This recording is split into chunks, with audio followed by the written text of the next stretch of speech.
Oke. Halo, selamat pagi Selamat pagi. teman-teman. Selamat tahun baru. Baru. Semangat baru. Ups. Pelajaran baru, kesatuan baru. Semangat juga, semangat juga. Kita akan mulai pelajaran hari ini. Mari kita berdoa bersama-sama minta pemberkatan Tuhan. Tuhan Yesus, kami mengucap syukur karena pada hari ini kami kembali dipersatukan di kelas sekolah minggu. Kami mengucap syukur Tuhan untuk penyertaan Tuhan sepanjang tahun 2020 yang penuh dengan banyak kejutan tetapi juga penuh dengan berkat. Kami mau menyambut penyertaan Tuhan di tahun 2021. Kami percaya Tuhan masih mempunyai rencana yang indah bagi kami semua.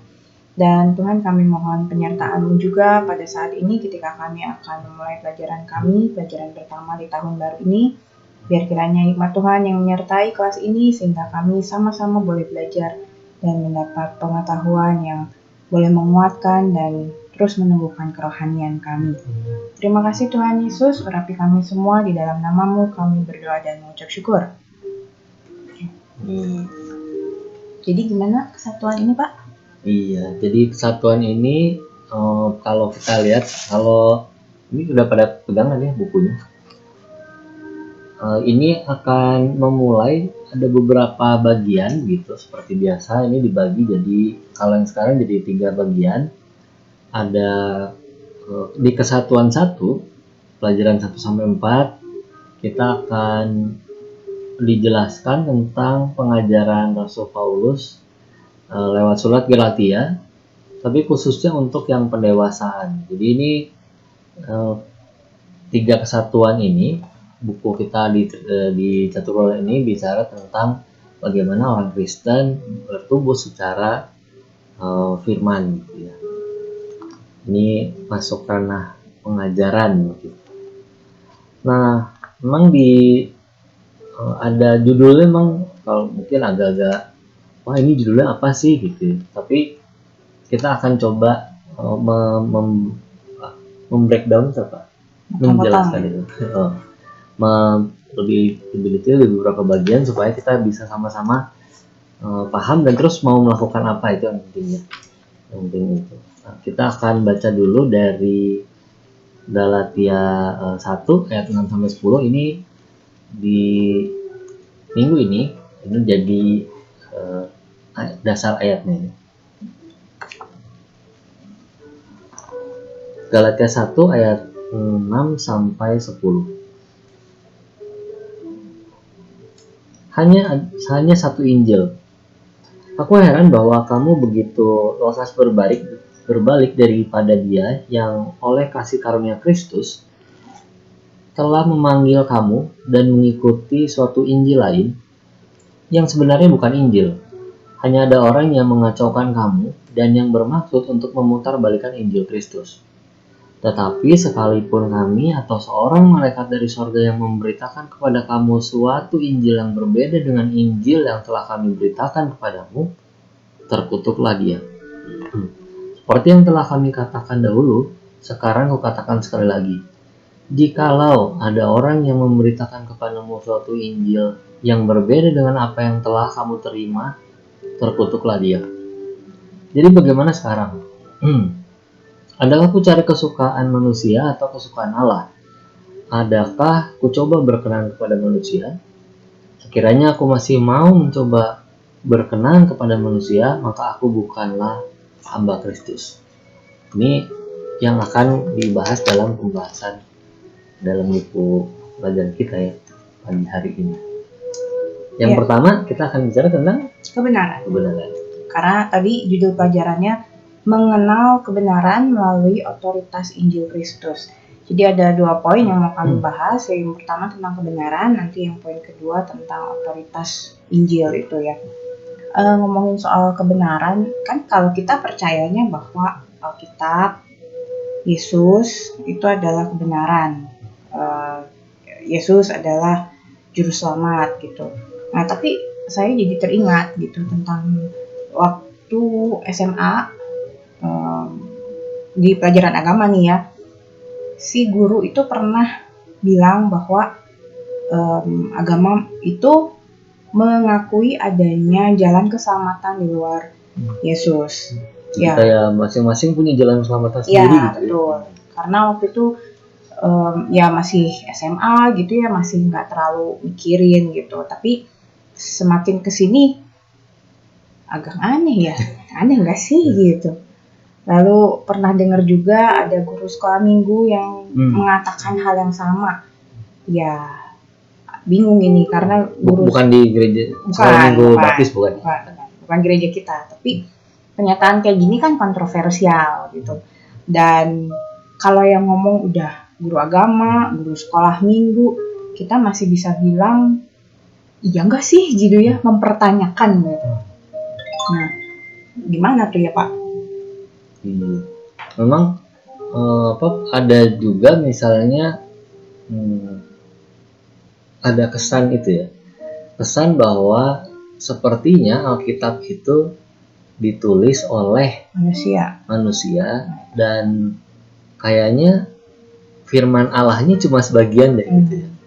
Nah, ini hati-hati juga karena di zaman sampai sekarang masih ada sih ya beberapa sekolah teologi bahkan yang bilang bahwa Alkitab itu mengandung firman Allah bukan firman Allah gitu. Jadi hati-hati dengan itu. Dan poinnya sih sebetulnya gini, apakah Alkitab itu kebenaran atau Alkitab itu mengandung kebenaran? Itu berbeda ya. Nah, kalau misalnya Alkitab itu adalah kebenaran, satu-satunya kebenaran, ini yang di buku kita itu dijelaskannya gini, bahwa ada kebenaran-kebenaran yang dipercaya bahwa itu benar. Misalnya nih ya, yang pertama kebenaran diri sendiri. Tapi kebenaran itu hanya buat bersifat diri kita pribadi. Misalnya kalau saya bukan perokok, lalu saya masuk ke lingkungan perokok dan saya jadi pusing. Salah mereka itu. Nah, itu salah mereka, bukan salah saya gitu ya. Harusnya mereka nggak merokok gitu, karena saya nggak merokok, jadi saya pusing gitu. Tapi itu buat saya sendiri. Ada juga kebenaran lingkungan atau budaya. Misalnya kalau kita masuk ke dalam satu lingkungan, terus orang itu bilang bahwa yang benar adalah yang kayak gini, kita nggak bisa menolak itu. Tapi apakah itu kebenaran yang absolut? Apakah itu sesuai firman Tuhan? Belum tentu. Bahkan waktu ingat juga pelajaran bahwa Yakub itu ketika punya istri Lea, Lea itu dikasih oleh Laban karena dalam budaya sekitar situ yang cara menikahkan itu harus yang tuanya dulu, baru yang mudanya gitu. Makanya Lea dikasih ke Yakub. Ada juga misalnya kebenaran secara hukum. Kita tahu bahwa hukum itu belakangan jadi seperti universal. Misalnya nih prakteknya lampu merah dipakai di semua belahan dunia. Nggak ada yang lampunya jadi hijau, jadi biru gitu ya. Semuanya tetap merah, kuning, hijau. Semua tandanya sama, merah berhenti, hijau jalan, kuning hati-hati gitu. Nggak ada yang mengubah jadi violet misalnya. Kalau mau violet silakan terbang, nggak ada sih ya, karena belum ada mobil terbang. Nah, tapi kebenaran yang kita mau bicarain adalah kebenaran yang berasal dari firman Tuhan. Kebenaran itu nggak bisa ditolak oleh orang per orang, nggak bisa ditolak oleh satu komunitas, nggak boleh ditolak juga oleh hukum yang berlaku. Kebenaran itu jadi dasar karena firman Tuhan jadi dasar semua melakukan apa yang kita lakukan. Nah, itu maksudnya kebenaran yang absolut. Kalau misalnya ada kebenaran lain yang bertentangan dengan Alkitab, berarti itu bukan kebenaran. Gitu, kira-kira gitu. Ya. Mungkin benar, tapi salah. kayak yang tadi itu ya. Setiap agama punya jalan keselamatan masing-masing. Berarti nggak akan ketemu tuh. Nggak akan ketemu dengan Alkitab. Karena Alkitab hanya bilang, akulah jalan dan kebenaran dan hidup. Tuhan Yesus yang bilang itu. Dan keselamatan hanya satu. Hanya satu. Kalau dilihat lagi sebetulnya jalan keselamatan yang lain di agama-agama lain sebetulnya ya nggak pasti gitu. Hmm. Jadi itu yang pertama mengenai kebenaran, bahwa kita mengakui kebenaran absolut, mengakui kebenaran Alkitab. Kebenaran Alkitab. Ya, itu mungkin kayak itu ya Pak, kalau mengandung kebenaran itu semacam mengandung babi gitu ya, dengan daging babi bener gitu. Nggak banyak campuran gitu. Nggak banyak campuran. Kalau mengandung tuh masih, kalau makanan ya masih ada kandungannya dikit. Yang lain gitu. Nah itu mix kalau di makanan. Iya. Kalau di pengajaran ya agak repot kalau kita memadukan dan Alkitab disejajarkan dengan ajaran lain. Misalnya di apa? Karena nanti jadinya prakteknya gini. Kalau kita mensejajarkan Alkitab ya, misalnya kita bilang, misalnya Alkitab bilang kuduskan dan hari Sabat itu harus diperlakukan secara khusus. Jadi selama hari Sabat kita perlu untuk datang ibadah misalnya. Tapi karena sejajar, ada perlakuan kepada masyarakat, harus misalnya ikut kerja bakti gitu. Itu jadi masalah tuh kalau itu sejajar. Tapi kalau Alkitab di atas masyarakat, perilaku kita ke masyarakat, kita akan bilang mohon maaf, saya harus ke gereja dulu, baru saya ikut kerja bakti. Kalau sejajar, nanti kita akan bilang, oh bukankah mau menjaga diri dalam lingkungan gitu, atau bekerja dalam lingkungan itu juga bagian dari Alkitab, dari kekristenan. Nah itu repot nanti kita. Dan bisa tak jadi ke gereja tuh karena gitu ya. Kayak ada disejajarkan dengan nilai-nilai yang nggak absolut itu tadi, kebenaran yang lain. Jangan kayak ada orang yang pemain golf, terus waktu hari Minggu si temennya udah nunggu lama banget, padahal si pemain golf ini nggak pernah terlambat. Terus kata pas begitu akhirnya dia datang, si temennya tanya, kenapa sih kamu terlambat banget? Iya, tadi saya mau pergi, terus saya milih apakah saya harus ke tempat golf atau ke gereja. Terus kamu milih pakai apa? Saya pakai koin, saya putar-putar gitu. Terus kok masih lama? Iya, jadi setelah berpuluh-puluh kali saya percobaan untuk milih gitu, akhirnya saya dapat juga koin yang bilang bahwa saya harus ke tempat golf. Jadi disesuaikan. Oke, lanjut Bu. Iya, itu yang pertama. Yang kedua, ini berbicara tentang otoritas dalam kitab suci. Pernah gini nggak, misalnya kita dapat pertanyaan dari teman yang mungkin memang pengen tahu atau yang pengen menguji gitu ya. Kalau ditanya, Yesus hanya nabi, bukan juru selamat, ada pendapat yang seperti itu ya. Bisa nggak kita menjawab?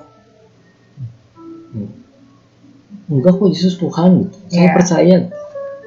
Atas dasar apa? Nah itu ya. Atau misalnya ada juga yang berpendapat kalau orang Kristen, bacanya orang beriman gitu ya, nggak pernah kesusahan hidup, nggak usah takut sakit, nggak usah takut COVID, kebal gitu kita ya. Terus nggak ada cacat, nggak ada, pokoknya sempurna gitu, diberkati tuh secara material juga gitu, secara finansial gitu, keuangannya selalu berkecukupan gitu. Nah itu sebetulnya dasarnya dari Alkitabkah yang pendapat-pendapat seperti itu gitu ya? Itu sebelum lanjut memang kayaknya di buku kalau teman-teman lihat di halaman 2-3 ini tentang otoritas itu. Otoritas itu kalau ini berdasarkan buku aja ya. Di buku ini dibilang gini, ada istilah tentang otoritas. Yang pengertian yang satunya tentang kekuasaan yang adil. Terus juga ada yang lain lagi, misalnya arti yang lain lagi maksudnya itu tentang kekuatan fisik gitu, berdasar kekuatan fisik. Jadi ada otoritas yang di Alkitab sebetulnya bisa kita temukan, termasuk misalnya tadi ada pertanyaan, nanti nyambungnya ke pertanyaan itu ya, kayak bener nggak sih Yesus Kristus itu nabi doang? Gitu. Jadi Kristusnya itu juru selamatnya itu sebetulnya nggak ada. Dia hanya orang yang dipakai Allah untuk menjadi orang yang mati di kayu salib. Tapi mensejajarkan Yesus Kristus sebagai Allah salah gitu. Misalnya gitu pernyataannya. Nah ini yang kalau teman-teman lihat di buku di halaman 2 dan 3 bicara tentang otoritas Allah, otoritas Yesus Kristus dan otoritas Injil. Ini seperti satu garis gitu yang tidak terputus tapi punya porsi masing-masing. Allah itu dia dikatakan di buku dia jadi punya porsi sebagai pencipta. Dia membangun suatu atau mengadakan dari yang tidak ada menjadi ada, dan kemudian menumbuhkan, membangun berbagai hal dalam bumi, dan itu jadi kewenangannya dia. Tapi masuk Yesus Kristus, firman-Nya, jadi waktu Allah berfirman ini kan jadi ada dua ya sebetulnya. Ada Allah, ada firman. Ada Allah, ada firman. Itu yang kemudian di Natal kemarin kita peringati bahwa firman telah menjadi manusia. Bukan Allah Bapa yang menjadi manusia, tetapi firman yang menjadi manusia. Nah ini punya kewenangan-kewenangan berbeda. Begitu juga dengan Injil nanti. Kita mengertinya bahwa Injil sama dengan kabar baik, betul. Tapi kabar baik itu bukan berarti semua orang akan hidup baik-baik saja gitu selama di bumi. Paulus berdoa supaya dia disembuhkan, tapi nggak sembuh-sembuh. Ada orang-orang juga yang tetap hidupnya boleh dikatakan berkecukupan gitu, karena dia merasa saya nggak kekurangan, saya cukup makan gitu. Tapi orang lain melihat bahwa rumahnya reot, rumahnya beberapa atap rumah langsung gitu ya menghadap bintang 7 gitu, nggak ada atapnya maksudnya. Tapi orang itu bersukacita dalam Tuhan dan dia jadi kesaksian hidup. Nah kita nggak bisa batasi bahwa sukacita itu harus ditentukan oleh materi-materi yang kita punya. Nggak sama tuh kayak gitu. Nah jadi lanjutin. Ya saya sih berharap teman-teman gak shock gitu ya dengan pelajaran minggu ini gitu, karena memang kita juga waktu baca ini lumayan gitu ya. Tapi agak dipikir dulu ya. Ini maksudnya ya ini belajarnya bukan cuma buat teman-teman yang di rumah, tapi betul. Kami juga gitu waktu mempersiapkan ini. Dan kalau misalkan merasa terlalu jauh nih gapnya gitu dengan kesatuan kemarin gitu, jangan panik dulu. Kita belajar sama-sama, dan intinya pada minggu ini kembali ke soal apa yang sudah kita percayai gitu, bahwa kita mempercayai Injil Allah adalah kebenaran, bukan tadi mengandung itu sebagian gitu kebenarannya. Jadi sederhananya begitulah gitu ya teman-teman. Nah kalau misalkan sudah meyakini itu Pak, gimana caranya supaya kita beneran tahu gitu bahwa ini ada di dalam Alkitab dan enggak. Kita meyakini nih ya Alkitab itu benar gitu sebagai dasar kehidupan kita, pengajaran kita gitu. Tapi ya gimana ya supaya beneran tahu gitu. Misalnya kayak tadi ada pernyataan-pernyataan seperti itu, gimana supaya kita nggak berpikir kali bener ya itu omongan itu gitu. Oh iya. Nah itu kan kalau baca Alkitab, saya pengalaman pribadi baca Alkitab, nyobain supaya setiap kayaknya tuh di Matius 1 waktu itu ya saya pernah nyobain tuh di Matius 1 baca itu kayaknya si kebenarannya itu begitu habis dibaca itu udah nyampe pasal 5, pasal 10 balik lagi kayaknya ada yang harus dilihat ulang gitu di Matius 1-nya. Balik lagi gitu ya bacanya. Dan setelah berkali-kali waktu itu saya sampai 3 bulan sih nyobain itu, dan kok kayaknya ada aja terus yang baru gitu. Jadi akhirnya saya menyerah dan ya udah baca aja dulu seluruhnya. Nah intinya adalah kita akan menemukan korelasi satu dengan ayat yang lain setelah kita bisa baca keseluruhan. Nanti ini kalau yang diajarin saya, Roh Kudus akan bimbing kita untuk mundur atau maju ke bagian-bagian tertentu yang perlu ditekankan waktu kita lagi baca itu.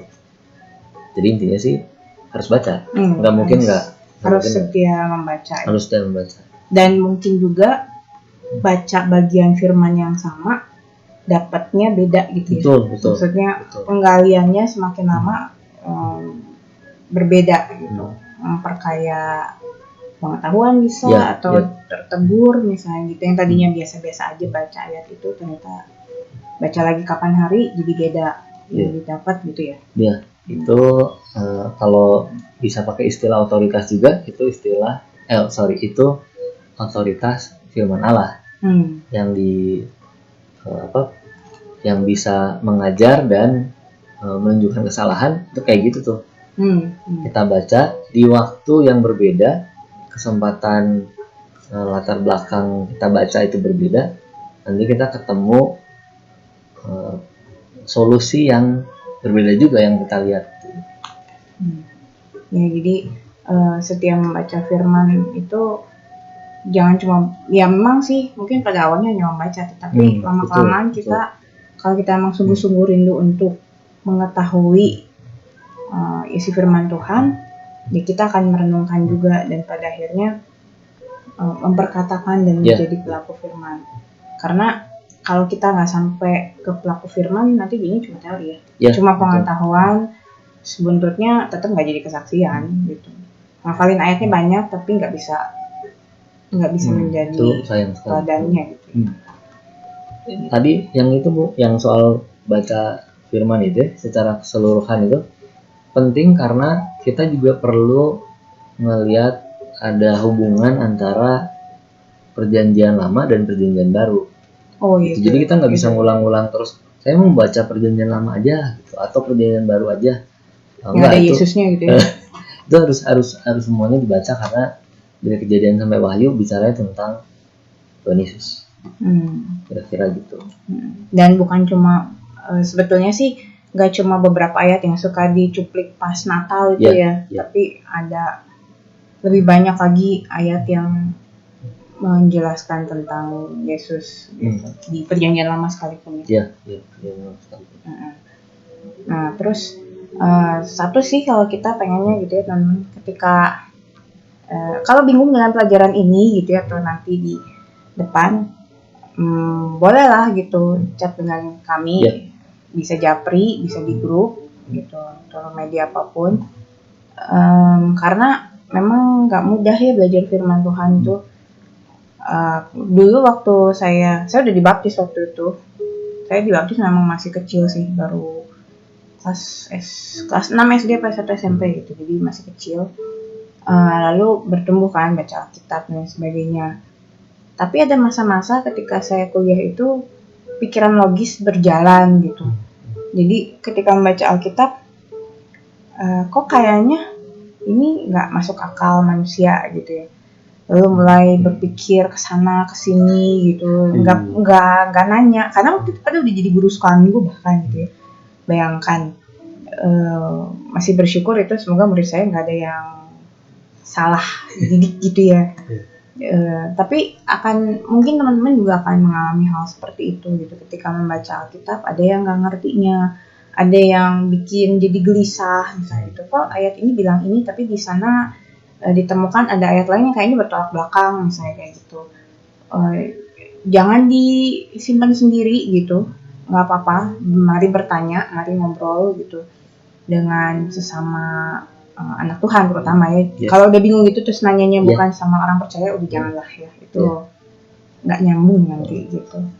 Jadi kita pertanyaan yang nggak ngerti di Alkitab harus tanya ke orang yang lebih ngerti karena kita sama dengan kalau kita lihat satu ayat kita nggak ngerti, kita cari di Alkitab bagian yang lain supaya kita bisa ngerti ayat itu, karena Alkitab menjelaskan dirinya sendiri gitu. Gitu. Nah, cuma kan yang jadi masalah bagian Alkitab belah mana gitu yang mendukung ayat yang kita nggak ngerti itu kan. Nah, di saat itulah kita butuh saya komunitas kali ya, teman-teman yang bisa membantu kita gitu. Nah, termasuk kami para guru gitu. Kalau kami nggak bisa juga kami bisa bertanya sama guru-guru lain atau sama gembala sidang. Jangan takut, rahasia aman di tangan kami gitu ya. Sebagaimana rahasia kami juga aman di tangan mereka. Iya begitu. Ini itu kali ya pelajaran pertama ini supaya nggak terlalu kaget. Masih ada yang rumit-rumit ya? Iya, tenang di aja. Akhir satu bulan ini kita akan bicara juga tentang kebangkitan orang mati dan tubuh kemuliaan kayak gitu ya. Sesuatu yang mungkin di gereja baptis jarang dibicarakan. Tapi ya kita bersyukur ada buku ini, kita bisa membaca bersama-sama, menggali bersama-sama firman Tuhan di bagian-bagian yang dikhususkan itu. Saya sih bersyukur karena setelah pembahasan yang cukup mengulang-ulang di satu bulan kemarin, kita bisa sekarang lebih luas gitu bahasannya. Walaupun memang di buku murid pemuda emang agak di luar kebiasaan ini. Sampai 4-5 halaman itu 5-6 halaman ya. Biasanya kan 4 gitu. Oke, tapi kita ini pun kita nggak bahas semuanya dan kita harap sih intinya yang tadi Bu Fijin sempat bilang bahwa intinya kita mau ngarahin bahwa baca Alkitab, terus kalau nggak ada kalau ada yang nggak ngerti tanya sama komunitasnya gitu ya. Intinya sih ke situ ini supaya kita bisa ngebedain itu tadi di awal-awal ada ilustrasi kayak pertanyaan itu ya.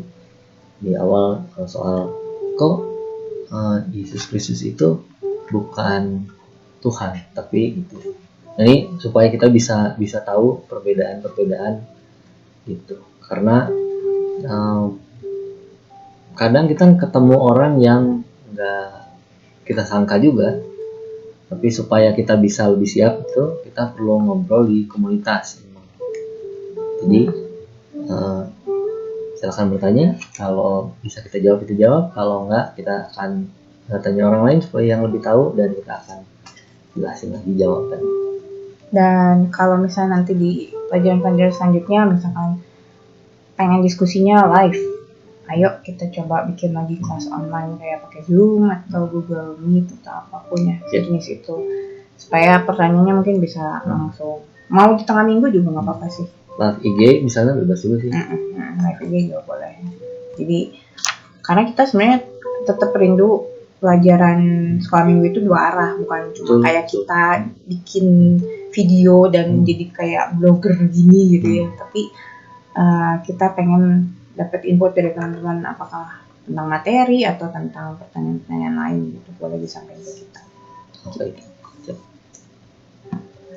Ya. Kita terima kasih sudah mengikuti sampai sejauh ini. Semoga nggak kepanjangan. Ini udah berapa menit ini? Hampir 30 Pak. Aduh, mohon maaf loh. Emang pembahasannya cukup panjang. Oke. Tuhan Yesus memberkati. Mari kita mengakhiri pelajaran ini. Kita berdoa bersama. Bapa kami yang di surga, kami bersyukur bisa menyelesaikan pembelajaran pada pagi hari ini. Kami menyerahkan firman yang sudah kami baca, kami renungkan juga. Kiranya kebenaran dan firman Tuhan boleh tinggal dalam hati dan pikiran, bertumbuh dalam pimpinan Roh Kudus, sehingga kami bisa terus menjadi orang-orang Kristen yang sejati, yang terus mau mengubah diri semakin hari semakin serupa dengan Kristus saja. Terima kasih Bapa di surga, ajar kami juga setia untuk terus membaca firman dan setia pada komunitas kami. Dalam nama Yesus Kristus kami serahkan seluruh doa ucapan syukur kami. Amin. Amin. Amin. Sampai jumpa. Sampai jumpa minggu depan.